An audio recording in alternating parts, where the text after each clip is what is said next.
Thank you very much, guys. I actually completely agree with Joe. I do think this adds some questions. Who's going to make it through the group? Starhorn Royal Club came out. They completely outplayed TSM. They were extremely aggressive, got in their faces. And I think TSM was doomed from the start. They had never seen a good Rengar before. True. North America tried. Crumbs tried twice. Let me tell you, I pulled out my notebook. 2, 9, and 13 on your Rengar stats. You were particularly impressed by Insec. What was he doing right? Well, I wrote it all down so that I can bring it back to NA and maybe try to do it. But one of the biggest difference I noticed is that in NA, everybody's building CDR, like, oh, let's just get more ultimates so that we can gank more. He did not do any of that. He was only thinking about, I'm just going to make my gank as effective as possible, building more damage, building mobility boots really early. And another difference is that he did not care at all about the little exclamation mark that pops up when you're ulting on Rengar. He's just like, well, I'm here, yeah, deal with it. Like, he tower dive, and Darius would clearly see him enter tower range and then just go gank him. That's the biggest thing that I saw, and he carried. Yeah, I completely agree.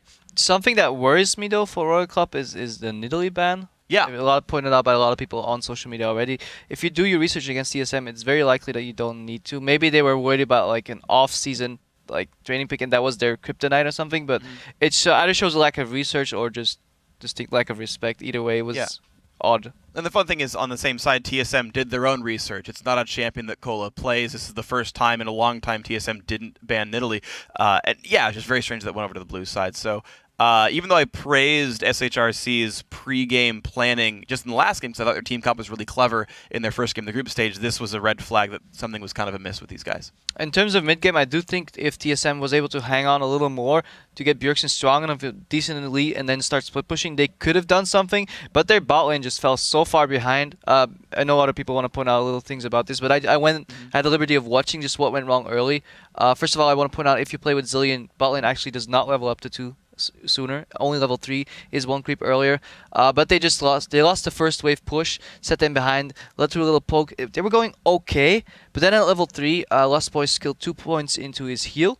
They initiated a trade, and I think Insec immediately realized that was a rank 2 heal, and he jumped in immediately. Had no fear of the bubble because there was no bubble to be used, and they won a disgusting trade, and from that point, that lane was over. And it was something you called out, once you're talking about the matchup between Wild Turtle and Uzi. Yeah, this is when we were talking about the World Preview show, and we were talking about kind of focusing on the AD carries in this group. Wild Turtle's laning was a problem throughout the entire playoffs, and we were looking at massive CS differences between Uzi and Turtle, as well as that big pressure advantage. And as soon as that first gank got off, that really freed up Rengar to be in the top side a lot, get that Aurelia rolling, to the degree that when the Zed split push finally came, Aurelia just 1v1 Bjergsen, and at that point, there's not much you can do. And part of the reason it led, I mean, you lined up a replay. So Cola got incredibly fed. Let's actually pull up the replay. It's of the bottom lane teleport triple kill. It's really actually a lot of it's incredible. So first of all, the thing to point out is that Cola is actually already setting up the teleport. He shoved the wave. He's in the top lane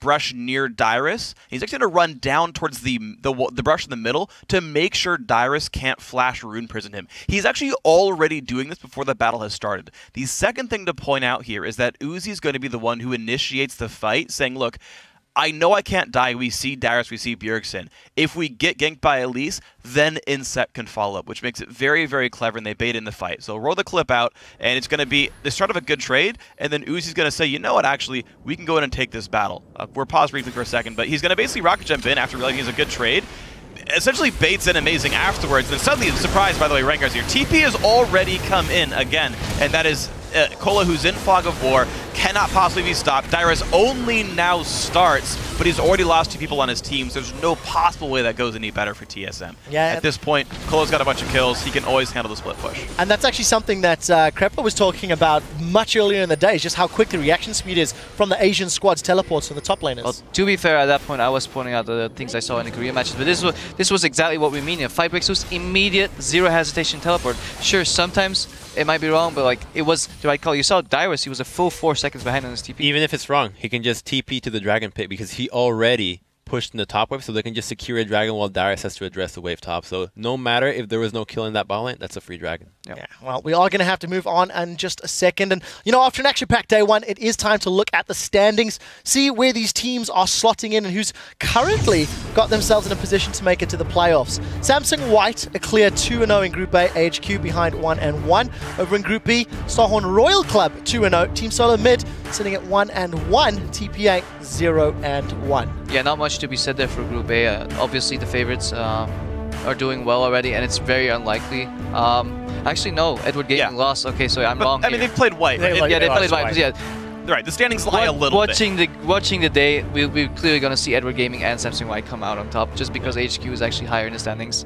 It's not going to matter. Group B is the tough one. Is TSM making it out, Crumbs? I signed up for TSM making it out, and that game against Royal was very shaky, but I still think that they have a shot. Like, they need to really reassess their plan. I think they need to target Insect when they play against Starhorn. They need to really make sure that he doesn't start rolling in some of his best champions. They have not dealt with a Lee Sin that good. They have not dealt with a Rengar that good. Just accept it and get out of it. Get rid of it. Yeah, I completely agree with that. All right, guys, before we close out the day, we would like to have a little bit of fun with some ambush kills, some fails, in a segment that is a favorite of some of our junglers. It is, of course, the very special Thank you very much. So we strung together a few clips. This is, of course, the first one. Onto Prides by Samsung White.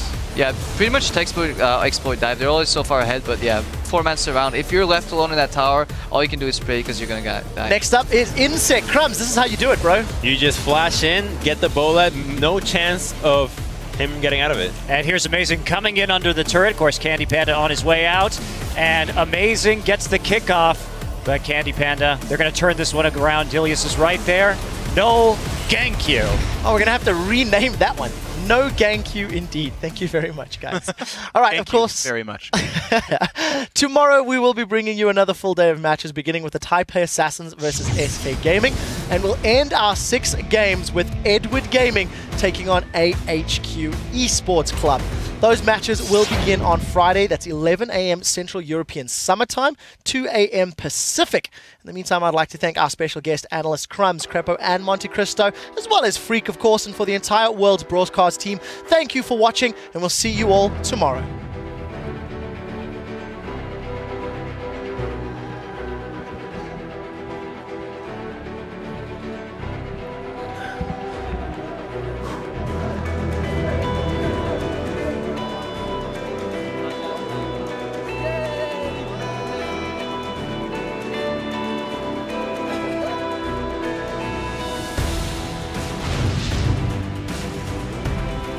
We have got a jam-packed day. To kick off our World Championships, Death Sentence lands on towards him. The wave comes riding through along with the Aqua Prison on Navi. Taken very low. Has to back away from this one. Mana fancies it. Mana gets it.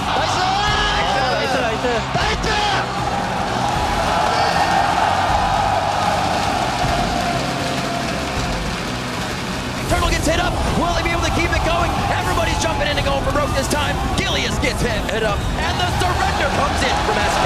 This has been an amazing start to Worlds already, and there is so much more to go.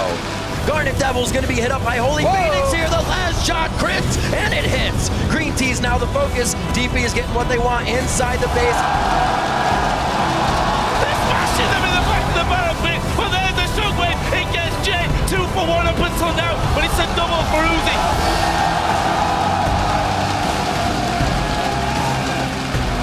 In that middle lane. Oh, he's flashed it, but has he got the range? Oh, the fire conflict. Green Tea looking to be the hero. The dodge on the horse. Again, so no. Yes. He survived.